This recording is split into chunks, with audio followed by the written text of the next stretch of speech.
In today's video, I'm going to teach you how to create columns in Notion.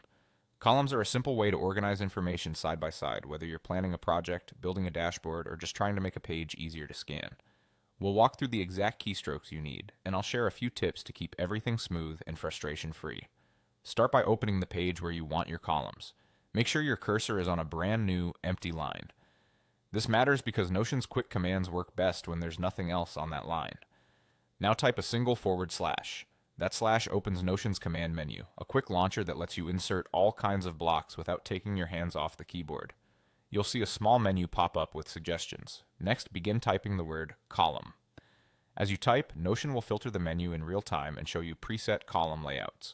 You'll see options like 2 columns, 3 columns, 4 columns, and 5 columns. If the options don't appear immediately, double check that your cursor is on its own line and that you've spelled column correctly.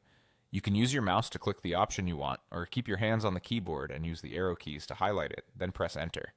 Keeping the flow keyboard first is often faster once you get used to it. Now choose your layout. Pick the number of columns that best fits your content. For most pages, 2 or 3 columns strike a good balance between structure and readability. As soon as you select your choice, Notion instantly creates the layout. You'll see clearly defined sections appear across the page.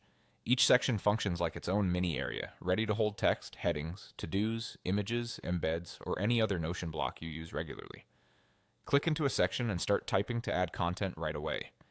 If you already have text on the page, you can copy and paste it into the sections to organize things quickly.